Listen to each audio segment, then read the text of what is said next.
नमस्कार, मैं डॉक्टर मंजुला उपाध्याय।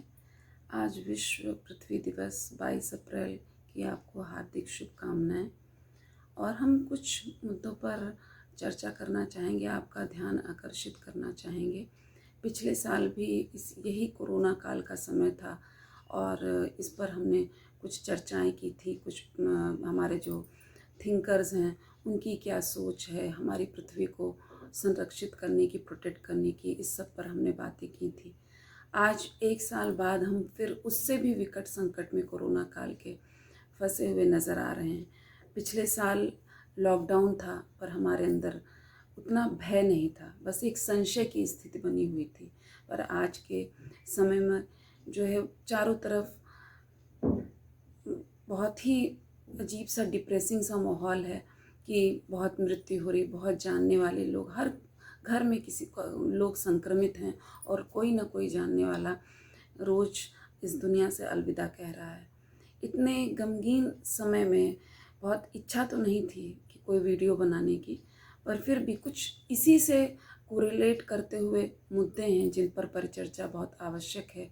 क्योंकि अब तो ये समझ में आ ही गया है कि इस तरीके की क्राइसिस अब ये रिपीट होगी बार बार। ऐसा नहीं है कि ये दोबारा नहीं हो सकता, क्योंकि जब 2020 में आया तो हम कुछ दिन लॉकडाउन में रहे और तरह तरह के हमने विकल्प खोजे कि कैसे इससे एडजस्ट किया जाए। और फिर हम थोड़ा सा कैजुअल हो गए कि चाहे आप लोगों को भी कहीं कैजुअल हो गए, कुछ सरकार की तरफ से भी लोग कैजुअल हो गए। और आज की डेट में ये एक विषम परिस्थिति के रूप में हम लोग के सामने है और हमारे बहुत प्रियजन हैं जिनको हम लोग खो चुके हैं। बहुत ही मतलब दिल भर आता है ऐसे समय में ऐसी बात कर रहे हैं हम लोग। चारों तरफ कभी कोई मृत्यु का वीडियो शेयर कर देता है, बड़ी ही नेगेटिव सा इन्वायरमेंट क्रिएट होता है। पर हमको इससे निकलना कैसे है, इस पर भी परिचर्चा होना बहुत ही आवश्यक है। हमने तो अपनी पृथ्वी को हमेशा ही माँ माना, और जैसे कि सीता मैया जो हैं वो धरती मैया में समा गई, उनको उन्होंने एक तरीके से हम कहेंगे कि मुक्ति दी इस सांसारिक मोह बंधनों से। तो हमने तो हमेशा ही पृथ्वी को माँ माना है, उसको सम्मान दिया। फिर हम कहाँ से इतनी दूर चले आए, इतना हमने गलत कर दिया कि जो है इतना क्लाइमेट चेंजेस आ रहे हैं, ग्लोबल वार्मिंग की बातें हो रही हैं। तो ये हमारा कभी भी दर्शन रहा ही नहीं कि हम पृथ्वी को किसी प्रकार से हानि पहुंचाएं। तो हम क्यों हानि पहुंचाने लगे? पहली बात तो यूनाइटेड नेशंस ने 2009 में वर्ल्ड इंटरनेशनल अर्थ मदर अर्थ डे मनाने की बात कही कि पृथ्वी को माँ मानने की बात स्वीकार की सन 2009 में। हम लोग तो पुरातन समय से ही पृथ्वी को माँ मान रहे थे। फिर हम भटक क्यों गए? हम विकास की अंधी दौड़ में पश्चिमी सभ्यता को नकल करने के लिए करते करते उनके पीछे भागते भागते हम भी उसी अंधी रेस में ऐसे दौड़ते चले गए कि हम अपना रास्ता ही भटक गए। और आज जो संकट विश्व झेल रहा है उन संकटों में हम भी फंसे हुए हैं। चाहे वो ग्लोबल वार्मिंग की घटना हो, कभी कहीं बादल फट जाता है, कहीं कोई प्राकृतिक आपदाएं आ जाती हैं। पर इन आपदाओं की संख्याएं जो बढ़ने लगी हैं उसका कारण कहीं ना कहीं जो हमने पर्यावरण को क्षति पहुंचाई है, विकास के नाम पर पर्यावरण को जो क्षति पहुंचाई है, ये उसमें उस निहित है। इसी वजह से ये चीज़ें हो रही हैं और हमें ये अपने आप से प्रश्न करना है कि नहीं, अब हमें थोड़ा तो स्टॉप लगाना होगा, थोड़ा रुकना होगा। क्योंकि बहुत high level of growth achieve करने के लिए हमको अंधाधुंध दौड़ में विकास की दौड़ना पड़ेगा। और जब हम वो करेंगे तो नेचुरल सी बात है, हम प्रकृति के बहुत सारे नियम हैं जिनके हम विपरीत जाएंगे। क्योंकि जब हम ओवर कंजम्पशन करते हैं, उपभोग करते ही जाते हैं, मतलब लोगों के पास 2-4 कपड़े होते थे, कपड़ों की संख्या देखिए एक एक परिवार में कितनी हो जाती है। या और भी चीज़, गैजेट्स हैं, आपके इलेक्ट्रिकल गैजेट्स हैं, वो कितने ज़्यादा बढ़ते जा रहे। तो ये जो कंजम्पशन का पैटर्न इतना ज़्यादा हो गया है, इसको हर व्यक्ति को इंडिविजुअल लेवल पर ये जिम्मेदारी निभानी होगी कि वो थोड़ा रुके। मतलब आप एकदम से कंजम्पशन बंद नहीं कर सकते, पर कुछ बिहेवियरल चेंजेस अपने अंदर ला सकते हैं। पॉलिसी चेंजेस तो लाना सरकार का काम है, पर उससे कंप्लाई करना, उसको मानना, हम लोग उसमें सहयोग कर सकते हैं। जैसे वृक्षारोपण कार्यक्रम चलते हैं तो हम वृक्ष लगाने की पहल कर सकते हैं, पर हम उसको क्यों ना बिहेवियरल चेंज बनाएं, कि हम एक आदत के रूप में बना लें कि हमें हर साल 10 पेड़ लगाने हैं या छोटे पौधे भी लगाने हैं जो औषधीय पौधे हैं। क्योंकि कोरोना काल में देखिए तो ये देखा जा रहा है कि जैसे गिलोय है, तुलसी है, अदरक है, हल्दी है, नीम है, कढ़ी पत्ता है, बेल है, इस तरीके की चीज़ें जो है इनके काढ़े लोग जो पी रहे हैं उन पे उनकी बहुत सीवियरिटी नहीं हो पा रही, बहुत ख़राब परिस्थितियों में नहीं जा रही। पर अगर आप रोज़ाना इसको अपने लाइफ में शामिल करें तो शायद आपकी इम्यूनिटी थोड़ा और बढ़े। जो हमारी प्राचीन परंपराओं में हम जिस प्रकार का सेवन जिन चीज़ों का करते थे, तरह तरह के वीडियोज़ आते हैं कि नीम को उबाल के पीजिए तो आपकी इम्यूनिटी बढ़ेगी। तो ये हमारे जो पुराने वैद्य थे वो भी जब बुखार आता था तो नीम का काढ़ा बना के देते, नीम का सीके सहित उसको उबाल कर काढ़ा देते थे। हमारी माँ वगैरह बताती थी कि उनके गांव के जो वैद्य थे ऐसा करते थे। जो टाइफाइड का फीवर है वो उससे ठीक हो जाता था। तो ऐसा नहीं है कि हमारे प्राचीन उसमें रही नहीं है चीज़ें, हमने इस पूरा डिपेंडेंसी एलोपैथी पर बना ली। पर एलोपैथी के साथ साथ आपको जो अल्टरनेटिव सोर्सेज हैं जैसे आयुर्वेदिक है, होम्योपैथी है, नेचुरोपैथी है, योगा है, सबको फॉलो करते हुए अपनी एक हेल्दी लाइफस्टाइल आपको बनानी ही पड़ेगी।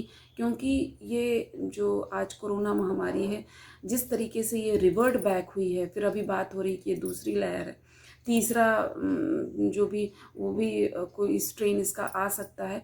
तो हमें अपने आप को तैयार रखना है। ये एक युद्ध है अनजाने से शत्रु के प्रति, जो अपने बहुरूपिया है, जो अपने आपको परिवर्तित करता रहता है। और उससे लड़ने के लिए हमें अपने आप को और स्ट्रांग बनाना है। और वो स्ट्रांग बनाने के लिए वैक्सीनेशन का प्रोग्राम तो जो कहा जा रहा है वो करना ही है, पर उसके साथ साथ अपनी इम्यूनिटी को बढ़ाने के लिए हमको फिजिकल एक्सरसाइजेस और जो भी योग है, नेचुरोपैथी, इन सब चीज़ों को फॉलो करना पड़ेगा। और एलोपैथी के साथ साथ आपको आयुर्वेदिक एक और होम्योपैथिक जो भी मेडिसिन है उसको लें, डॉक्टरी सलाह में लें। और ऐसे डॉक्टर्स आगे आएँ और लोगों को इसके प्रति जागरूक करें कि कैसे आप अपनी इम्यूनिटी को बढ़ा सकते हैं। तो ये सारी चीज़ें हमें प्रकृति में हैं, तो हम ये प्रण करें कि इस तरीके के औषधि पौधे हम लगाएंगे तो ये हमारा अपना बिहेवियरल चेंज आएगा। और ये बिहेवियरल चेंज हमको हेल्दी लाइफ की तरफ ले जाएगा। और साथ ही साथ हमको अपनी जो पृथ्वी है उसको प्रोटेक्ट करने के लिए वृक्षारोपण की बहुत ही आवश्यकता है। क्योंकि हमने अर्बनाइजेशन की वजह से, हमने शहरीकरण की, शहर डेवलप करने की वजह से हमने उसको कंक्रीट के जंगलों में बदल दिया है और हरित पट्टियाँ बहुत ही कम दिख रही हैं। तो जो हमारा 2021 का वर्ल्ड अर्थ डे का जो थीम है वो हमारी यही है कि रीस्टोर अर्थ, यानी कि हम जो हमारी पृथ्वी है उसको किस तरीके से पुनः से उसकी जो उर्वरकता है या जो भी उसकी हमें लाभ देने वाली स्थितियां हैं उनको पुनः बहाल करना, रीस्टोर दी अर्थ। और फिर इसको आप कर कैसे सकते हैं? नेचुरल प्रोसेसेस से। नेचुरल प्रोसेसेस में आपकी जैसे जो सॉइल है, केमिकल फर्टिलाइजर्स को यूज़ करते करते उसकी जो फर्टिलिटी है वो ख़राब हो गई है, उससे जो उपज पैदा हो रही है वो फ़ायदा करने के बजाय वो नुकसान कर रही है।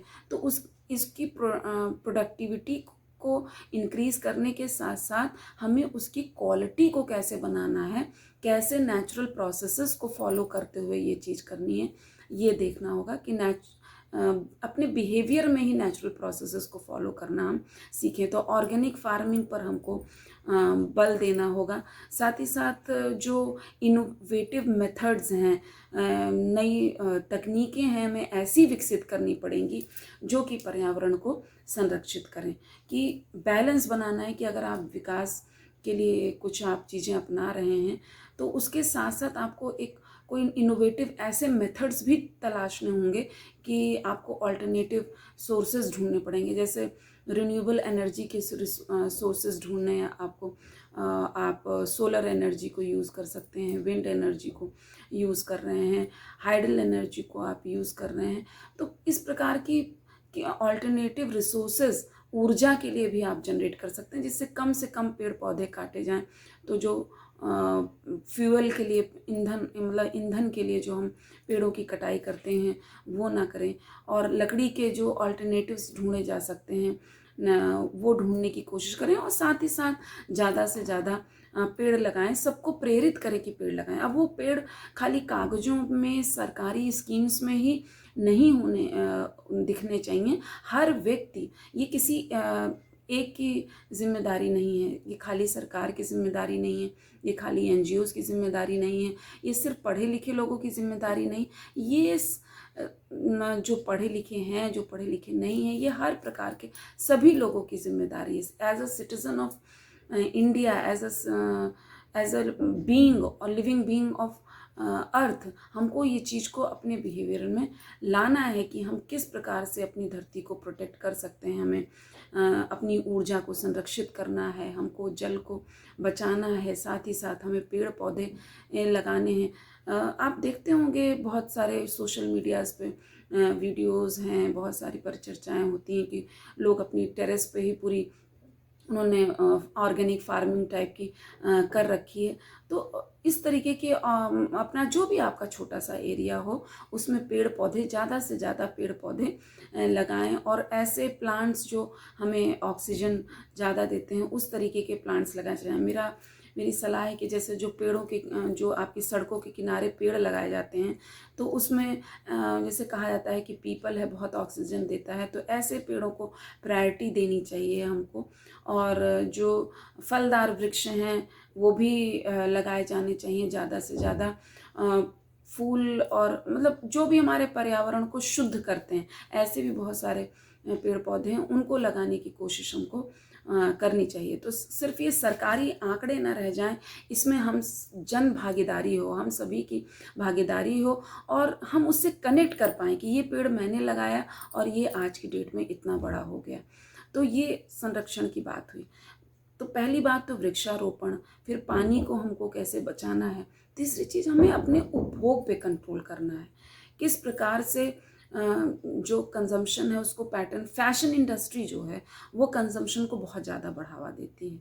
तो हमको उसी को सस्टेनेबल लिविंग हमको अडॉप्ट करने के लिए इसमें अपने पर एक ब्रेक इवन पॉइंट लगाना है कि हम इसके बाद अब कंजम्पशन नहीं करेंगे। या मान लीजिए हम 1-2 साल ऐसा सोचने कि हमें कपड़े नहीं खरीदने हैं, जो एक्स्ट्रा कपड़े हैं जिसके पास जो ज़रूरतमंद है उसको दे दें, पर बाकी हम 1-2 साल हम और कपड़े नहीं खरीदेंगे। क्योंकि फैशन इंडस्ट्री से बहुत ज़्यादा डंप क्रिएट हो रहा है। इसी तरीके से जो इलेक्ट्रिकल वेस्ट हैं वो बहुत ज़्यादा क्रिएट हो रहे हैं। तो इनको, जो हमारा कचरा है, चाहे वो ई कचरा हो या किसी भी प्रकार का कचरा हो, वो किस प्रकार से मैनेज हो वो भी ज़रूरी है। पर उसके साथ साथ हम ऐसा काम करें कि जिससे कम से कम कचरा उत्पन्न हो, या कम से कम वेस्ट जो है वो हो। जैसे पिछले साल भी हमने कोट किया था कि गांधी जी जैसे कहते हैं, सादा जीवन उच्च विचार। उस चीज़ को हमें, आसान नहीं है आज के समय में, पर हमें उसे फॉलो करने की कोशिश करनी चाहिए। और जो भी चीज़ें हैं अपनी लाइफ में, हमें सबके प्राकृतिक स्रोत ढूंढने पड़ेंगे कि हम कैसे अपनी लिविंग को सस्टेनेबल बना सकें। और इसी आशा के साथ कि ये जो महामारी फैली, इस तरीके की महामारियां अगर हम अभी भी नहीं सचेते तो आती ही रहेंगी।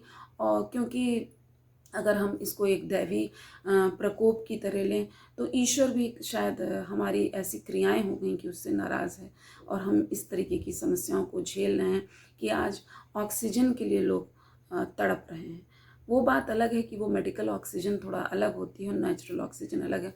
पर अगर जो मेरा अभी तक का अनुभव कह रहा है, वो देखने में आ रहा है कि जो ग्रामीण क्षेत्र हैं, पिछली बार भी कोरोना के समय में और अब की भी कोरोना के समय में, जो ग्रामीण क्षेत्रों में उतना प्रसार नहीं हुआ। और जब क्यों? क्योंकि वहाँ पर इतनी ग्रीनरी है, मुझे लगता है शायद इस वजह से। और क्योंकि शहरों में तो लोगों के फेफड़े वैसे ही कमज़ोर हैं, जैसे कोरोना आपके अब की वाला स्ट्रेन आपके सीधे फेफड़े पर वार कर रहा है, तो लोगों के फेफड़े तो वैसे ही कमज़ोर हैं, इतना ज़्यादा पोल्यूशन है हमारे यहाँ। तो उस पोल्यूशन को कम हमें अपनी एक्टिविटीज़ को स्लो डाउन करके करना पड़ेगा। पर जैसे ही अर्थव्यवस्था थोड़ी सी स्लो डाउन होती है, हम शोर मचाने लगते हैं कि अरे हमारी ग्रोथ रेट इतनी थी, इतनी हो गई। हर चीज़ में हमको पहली बात तो वेस्ट से अपने आप को कंपेयर करना छोड़ना होगा। और अगर हम हर चीज़ में उन्हीं को फॉलो करने की कोशिश करेंगे, तो जो समस्याएं उनके लिए क्रिएट हुई हैं वही आज नहीं तो कल हमारे लिए क्रिएट होंगी, और वो हम झेल भी रहे हैं। तो इसलिए हमारी जो अपनी भारतीय परंपरा रही है, चाहे वो उपभोग के संदर्भ में रही हो, जैसे कि हमारी परंपरा तो त्याग है कि हम ज़्यादा से ज़्यादा चीज़ों का त्याग करें और कम से कम हम चीज़ों का उपभोग करें, क्योंकि हम अध्यात्म जो है इसमें स्पिरिचुअल लाइफ या आध्यात्मिक लाइफ से हम ज़्यादा कनेक्टेड होते हैं, और वो हमको त्याग की भावना की तरफ। संन्यास का कहने का मतलब ये नहीं कि हम पहाड़ों की कंदराओं में चले गए, हम अपने नॉर्मल रूटीन में रहते हुए भी बहुत चीज़ों का त्याग कर कर हम संन्यास हो सकते हैं। जो हम मतलब हम हाथ धोकर ही खाएंगे, हम इतनी हमारे यहाँ हवा पोल्यूट हो गई कि और वायरस हवा में है, तो हमको मास्क लगा के ही चलना है। तो इन सारे निवेदनों के साथ कि आपको साफ़ सफाई से रहें, आपको जो हमारे प्राकृतिक स्रोत हैं उस पर अपनी डिपेंडेंसी बनाएं, और जो हमारे प्राकृतिक स्रोत हैं उनको संरक्षित भी करने की कोशिश करें, क्योंकि जो ये इकोसिस्टम है इसमें खाली हम नहीं हैं, हम इस पृथ्वी के मालिक नहीं हैं। हम भी जैसे और प्राणी इस पृथ्वी में रहते हैं, उसी तरह हम भी इस पृथ्वी पर एक प्राणी के रूप में रहते हैं, और हमें ये बैलेंस बनाकर रहना होगा, तभी हम यहाँ पर जी पाएंगे। अदरवाइज़ हम यहाँ पर स्वामित्व तो दर्शाकर नहीं जी पाएंगे कि सब चीज़ हमारी है, हम सारी रिसोर्सेज को एग्जॉस्ट कर लें। इस तरीके का एटीट्यूड अगर हम अपना कर चलेंगे तो बहुत लंबे समय तक शायद हम जीवित नहीं रह पाएगी ये धरती। तो इसी में एक बहुत बड़ा पहलू, ठीक है हमें संरक्षण करना है, हमें पोषण करना है, सस्टेनेबल गोल्स को अपनाना है, पर उसके साथ साथ एक जो बहुत लोग मुखर होकर कह नहीं पाते हैं कि पॉपुलेशन साइज़ जब इतना बड़ा है, तो भारत की 2029 कहा जा रहा है कि उसके बाद भारत मोस्ट पॉपुलस कंट्री जो है विश्व की हो जाएगा। तो ऐसे में ये जो हमारी समस्याएं हैं वो और ज़्यादा बढ़ेंगी, क्योंकि जो हमारे रिसोर्सेज हैं, जो हमारा जोग्राफिकल एरिया है वो तो चेंज होने वाला नहीं, जो हमारी रिसोर्सेज हैं वो चेंज होने वाली नहीं। और अगर उस पर दबाव बढ़ता ही जाएगा, ज़्यादा लोग होंगे, ज़्यादा पानी का कंजम्पशन होगा, ज़्यादा लोग होंगे, ज़्यादा जो आपके पेड़ों की कटाई होगी, मतलब हम जितने भी रिसोर्सेज हैं उनका ज़्यादा कंजम्पशन करेंगे, उनका ज़्यादा उपभोग करेंगे। तो जो हैं वो भी अपने उपभोग को नियंत्रित करें, पर साथ ही साथ हमें परिवार को भी नियंत्रित करना है, क्योंकि अगर परिवार सीमित रूप में बढ़ते जाएंगे तो यही समाज में जो फिर भूखमरी बढ़ेगी, गरीबी बढ़ेगी, इस तरीके की चीज़ों को आप कहाँ तक कंट्रोल कर पाएंगे। क्योंकि हमारे यहाँ आपको पता है कि जो रोजगार है वो इनफॉर्मल सेक्टर में ही सबसे ज़्यादा है, और इस तरीके की जब महामारी या क्राइसिस आती है तो उसमें सबसे ज़्यादा इनफॉर्मल सेक्टर ही हिट होता है। यहाँ तक कि टूरिज़्म इंडस्ट्री है वो हमारी बहुत ज़्यादा एडवर्सली हिट हुई है। जो रेस्टोरेंट बिजनेस है, खाने पीने का बिजनेस है, उसमें कितने सारे एम्प्लॉयज़ पिछले ही कोरोना काल में हटा दिए गए थे, आज तक वो व्यवस्थित री एम्प्लॉय नहीं हो पाए, क्योंकि जो कंपनियां थी या जो रेस्टोरेंट्स थे उन्होंने या जो होटल्स थे बड़े बड़े, वो एक चौथाई लोगों पर ही अपना काम चला रहे थे। तो होटल इंडस्ट्री हार्डली हिट थी एकदम से, और ये समस्याएं हमारी बनी रहेंगी, और ये फिर बेरोजगारी हमारी बढ़ती ही जाएगी।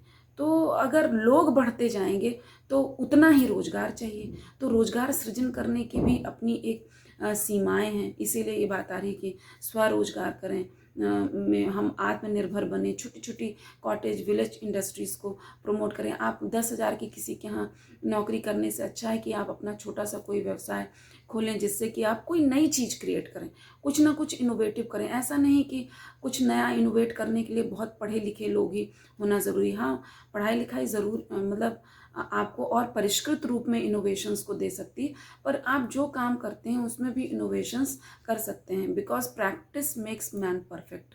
आप काम तो करिए, तो आपको कुछ ना कुछ नए नए इनोवेशंस उसमें आप करते रहेंगे। तो पर हमें आज के समय में ये ध्यान देना है कि ये जो इनोवेशंस हों वो ग्रीन एनर्जी की तरफ हो या ग्रीन सस्टेनेबल इनोवेशंस हो, इस तरफ हमें ध्यान देना होगा।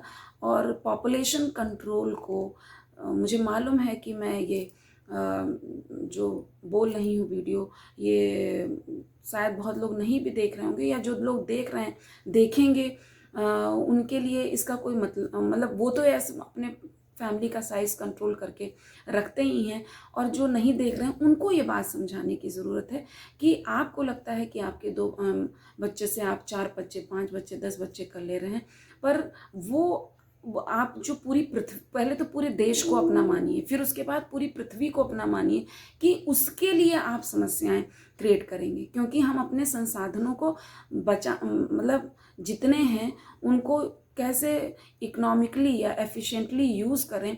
अगर ज़्यादा भार पड़ेगा तो हम वांट्स, हमारे डिज़ायर्स भी और ज़्यादा होंगे। एक तो अपनी इंडिविजुअल मनुष्य की ही डिज़ायर्स इतनी ज़्यादा हैं, और उसके बाद जब लोग ही ज़्यादा होंगे तो और भी डिज़ायर्स होंगी, तो हमारे रिसोर्सेज को एग्जॉस्ट हम करते ही चले जाएंगे। तो हमें इस पृथ्वी पर बोझ बन के नहीं रहना है, हमें इस पृथ्वी के लिए कुछ ना कुछ नया करना है। और हम ये संकल्प लें कि हम अपने परिवार के साइज़ को भी नियंत्रित करेंगे, साथ ही साथ हम प्राकृतिक स्रोतों को संरक्षित करेंगे। हम कुछ ना कुछ ऐसी इनोवेटिव टेक्नोलॉजीज़ अडॉप्ट करेंगे जिससे पर्यावरण हमारा संरक्षित हो सके, वाटर का वेस्टेज नहीं करेंगे, और इसी तरीके से पेड़ पौधे लगाएंगे।